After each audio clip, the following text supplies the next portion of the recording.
مالدار آدمی تھے نا حضرت سعد بن ابی وقاص اور بڑے جرنیل تھے. تو دل میں خیال آیا کہ دیکھو نا اللہ تعالیٰ نے ہمیں غریبوں پر فضیلت دے دی ہے مال اور دولت کی وجہ سے. خیال آنا ہوتا ہے نا. تو دیکھو جی مطلب میرے پاس پیسے ہیں, مجھے اللہ نے دیا ہوا ہے. خیال آ گیا. حضرت مصعب بن سعد رضی اللہ تعالیٰ عنہ فرماتے ہیں ان کے دل میں خیال آیا, دل میں خیال آیا کہ دیکھو اللہ نے پھر ہمیں فضیلت والا بنایا تو اسی لیے اللہ نے ہمیں پیسے دیے نا. اللہ نے ہمیں کچھ بنایا ہے تو پھر ہی اللہ نے دولت زیادہ دی ہے نا. تو فرماتے ہیں نبی کریم صلی اللہ تعالی علیہ وسلم نے ان سے فرمایا یاد رکھو تمہیں نا تمہارے کمزور اور غریب لوگوں کے وسیلے کی وجہ سے روزی دی جاتی ہے.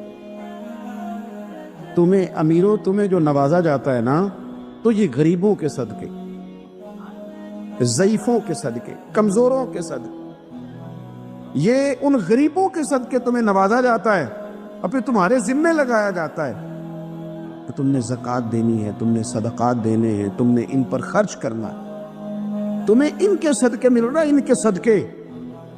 ایک سوچ یہ ہے کہ اللہ نے مجھے مال دیا تو کسی وجہ سے دیا ہے, اور ایک سوچ یہ ہے کہ میری فیکٹری میں پتہ نہیں کون سا غریب لوگ ہے جس کی وجہ سے فیکٹری چل رہی ہے. ایک سوچ یہ ہے کہ پتہ نہیں میرے آفس میں کون سا ایسا شخص ہے جس کی وجہ سے نظام چل رہا ہے. اور ایک سوچ یہ ہے کہ میں جاگیردار ہوں تو پتہ نہیں کون سا کسان ہے جو میرے پاس کام کرتا ہے تو اس کی وجہ سے اللہ مجھے بھی روزی دیتا ہے. نبی پاک صلی اللہ علیہ وسلم نے امیروں کو یہ سوچ بنانے کا کہا کہ یہ سوچ بناؤ کہ ہمیں رب جو دیتا ہے وہ کمزوروں کے صدقے دیتا ہے, وہ غریبوں کے صدقے دیتا. اگر یہ ذہن بن جائے, دیکھیں نا یہ کاریگر ہے اور یہ اچھا نظام چلانے والا ہے, ایڈمنسٹریٹر بہت اچھا ہے, مینیجر بڑا اچھا ہے, یہ نکل گیا تو خرابی ہوگی. ایک ذہن یہ ہے. اور اگر ذہن یہ بن جائے کہ یہ بندہ غریب ہے, یہ مجبور ہے, یہ تنگ دست ہے, اس کے چھوٹے چھوٹے بچے ہیں اور مجھ سے تنخواہ لے کے جاتا ہے تو اس کا کام چلتا ہے, اگر یہ چھوڑ کے چلا گیا نا تو ہو سکتا ہے جو اس کے ذریعے رزق آتا ہے وہ نہ آئے. اگر یہ ذہن سازی بنے تو بھی میرا خیال ہے کوئی بھی امیر آدمی کسی غریب کو رسوا نہیں کرے گا, پھر کوئی بھی کسی کے لیے اس طرح کے لفظ ادا نہیں کرے گا کہ جس کے اس کی عزت نفس مجروح ہو. ہم اگر یہ تھوڑا تھوڑا کر کے رویہ اپنے دلوں کے اندر پیدا کرنا شروع کر دے اور تھوڑی تھوڑی محبت کو بڑھانے لگے تو آہستہ آہستہ ہمیں محسوس ہوگا کہ ہم کوئی ظرف کو اونچا لے گئے ہیں, ہمارے دلوں کو اللہ نے نرم کر دیا ہے. ہمارے ہاں نا سوسائٹی میں کچھ سیاسی سماجی لوگ ہیں جن کی سفارش چلتی ہے, جو نامی گرامی ہوتے ہیں, جو علاقے کے معروف لوگ ہوتے ہیں, جو اشراف اپنے آپ کو سمجھتے ہیں, قبیلوں کا بڑا جانتے ہیں. وہ یاد رکھیں کہ اگر تو وہ قبیلے کے بڑے اس طرح بنے ہوئے ہیں کہ وہ لوگوں کے ساتھ پیار کرتے ہیں تو پھر تو ان کا اجر زیادہ ہے. لیکن اگر وہ بڑے بنے ہیں اور اس رنگ میں بڑے بنے ہیں کہ وہ تکبر میں آ گئے ہیں, اس رنگ میں بڑے بنے ہیں کہ انہوں نے غلط سیاستیں کی ہیں, انہوں نے قوم کا مال کھایا ہے, وہ اس طرح سے اقتدار کے ایوانوں تک پہنچے ہیں کہ انہوں نے پھر کچھ نہیں دیکھا کہ مجھے کچھ خریدنا پڑ رہا ہے کہ کچھ بیچنا پڑ رہا ہے. غلط طریقے سے وہ لوگ آگے آ گئے, سیاسی بن گئے, سماجی بن گئے, لوگ سلوٹ کرنے لگ گئے. اور کچھ بیچارے غریب ایسے ہیں کہ جن کو کوئی 1 کلو چینی بھی ادھار نہیں دے رہا. تو اب بظاہر اس غریب کو مایوس نہیں ہونا چاہیے. اس کو شریعت یہ نہیں کہتی کہ تو کمزور پڑ جائے, تو کہہ جی شاید میں تو بیکار ہی معاذ اللہ دنیا میں آ گیا, کوئی نام نہیں جانتا, کوئی قد کاٹ نہیں, کسی اونچی کرسی پہ بٹھایا نہیں جاتا, کبھی میرے گلے میں پھولوں کا ہار نہیں ڈالا جاتا, کوئی میرے آنے پر کھڑا نہیں ہوتا, میں بھی کوئی سیاسی سماجی ہوتا, میں بھی کوئی مال و دولت والا ہوتا.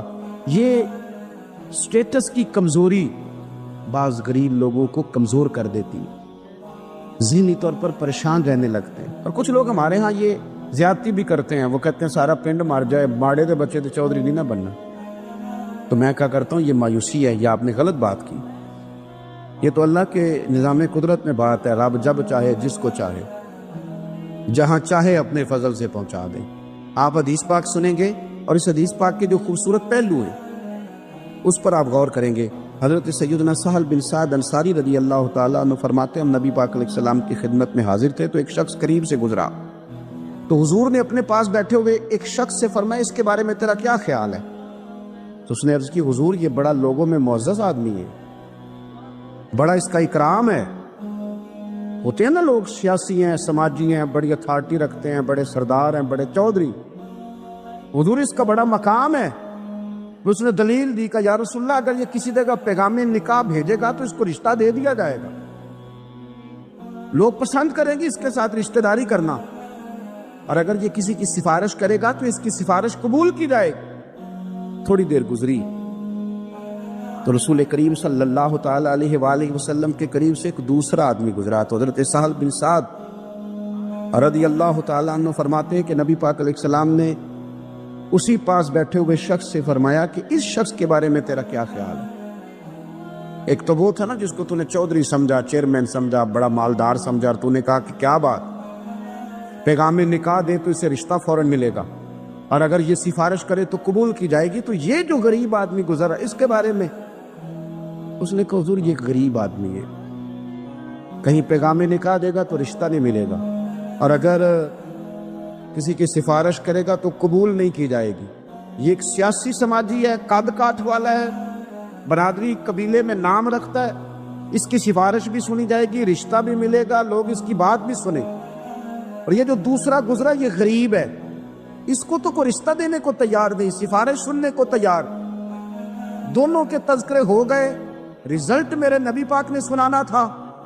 حضور فرمانے لگے سن پھر سہل، اور سن تبصرہ کرنے والے تو بھی، یہ جو تو نے کہا نا کہ سیاسی ہے، سماجی ہے، فرمائے ان لوگوں سے اگر ساری دنیا بھر بھی جائے تو پھر بھی یہ غریب آدمی سارے لوگوں سے زیادہ بہتر ہے۔ جن کو تم سیاسی، سماجی، چودھری بڑے جانتے ہو نا، یہ ایک غریب ہے، تنگ دست ہے، بظاہر تم اس کو منہ نہیں لگاتے، لیکن اگر ساری دنیا ان لوگوں سے بھر جائے تو یہ جو غریب آدمی ہے یہ پھر بھی ان سے زیادہ فضیلت والا ہے۔ میرا خیال ہے جب حضور غریبی کی اتنی فضیلتیں بیان کرے تو پھر غریبوں کو پریشان تو نہیں نہ ہونا چاہیے، پھر تو اپنی فقیری کو اپنے سینے سے لگا کے فخر کرنا چاہیے، پھر تو ناز کرنا چاہیے، پھر تو غور کرنا چاہیے کہ اللہ تبارک و تعالیٰ نے ہمیں کتنی عظمتوں سے نوازا ہے، کتنی فضیلتیں عطا فرمائے۔ لوگوں کو جب سمجھایا جاتا تھا نا حضور کے زمانے میں، نبی پاک صلی اللہ علیہ وسلم کے زمانہ مبارکہ میں جب سمجھایا جاتا تھا، حضرت سیدنا ابو عبد الرحمن رضی اللہ تعالیٰ عنہ بیان کرتے ہیں کہ میں حضرت عبداللہ بن عمر بن عاص رضی اللہ تعالیٰ عنہ کی بارگاہ میں بیٹھا تھا تو کچھ لوگ آئے، انہوں نے آ کر کے اپنی غریبی کی شکایت کی۔ انہوں نے کہا نہ ہمارے پاس کوئی سواری ہے، نہ ہمارے پاس کوئی سامان ہے، نہ کوئی ہمارے پاس خرچہ ہے، ہم بڑے مسکین لوگ ہیں جی، بڑے غریب۔ کچھ باتیں کرتے ہیں نا لوگ مایوس سی، غریب لوگ ہیں تو جملوں کے اندر مایوسی ٹپکتی ہے، کچی بات، کچھ بھی نہیں جی، کیا جینا ہے ہمارا، کچھ بھی نہیں، مشکل سے گزر اوقات ہوتی ہے۔ او خدا کے بندو، جن لوگوں کا آخرت پر یقین ہو اور تربیت حضور کے اسوہ نور سے لی ہو، وہ اس طرح کی کمزور باتیں نہیں کرتے۔ وہ حضرت مولا علی شیر خدا سے کسی نے کہا کہ آپ نے مال کیوں نہیں کمایا، چلو حلال ہی کما لیتے۔ تو حضرت مولا علی فرمانے لگے مال حرام ہو تو عذاب ہوتا ہے، حلال ہو تو حساب ہوتا ہے۔ حرام ہو تو عذاب ہے، حلال ہو تو حساب ہے۔ ہم دونوں کام ہی نہیں کرتے، ہم حلال بھی اکٹھا نہیں کرتے، وہ عذاب نہ ہو تو حساب تو اس کا بھی دینا ہی پڑے گا نا، ہم یہ کام ہی نہیں کرتے۔ تو کچھ لوگ حاضر ہوئے حضرت عبداللہ بن عمر بن عاص کی بارگاہ میں، اور انہوں نے آ کر کے عرض کی حضور نہ سواری کوئی، نہ کوئی خرچہ، نہ کوئی رہنے کو جگہ، نہ ہمارے پاس کوئی اور سہولیات۔ حضرت عبداللہ بن عمر رضی اللہ تعالیٰ عنہ فرمانے لگے بڑے پریشان ہو، ایک بات نہ کر لو تم سے؟ وہ غریب کہنے لگے حضور کر لیں۔ فرمایا اگر تم چاہو تو میرے پاس آ کے رہ جاؤ، جتنی چیزیں تم نے کہی ہیں نا اللہ میسر کرے گا، تمہیں دیں گے۔ اور فرمانے لگے اگر تم کرو نا صبر، اگر تم کرو صبر اور اپنی اس غریبی پہ راضی ہو جاؤ، اپنی اس فقر پر تم اگر راضی ہو جاؤ، صبر تمہیں آ جائے، تو پھر سنو میں نے نبی پاک صلی اللہ تعالی علیہ وسلم کو فرماتے سنا ہے کہ فقیر لوگ امیروں سے 40 سال پہلے جنت میں چلے جائیں گے۔ اگر تو تم جو مایوسی بتا رہے ہو وہ تم سے صبر نہیں تمہیں ہونے دیتی تو آ جاؤ، تمہیں مال دیتے ہیں۔ اور اگر تمہیں صبر آ جائے اور تم فقیری میں جینا سیکھ جاؤ، اس غریبی اور سادگی کو تم سینے سے لگاؤ اور مایوسی چھوڑ دو، تو پھر نا میں نے حضور سے خود سنا ہے کہ غریب لوگ امیروں سے 40 سال پہلے جنت میں جائیں گے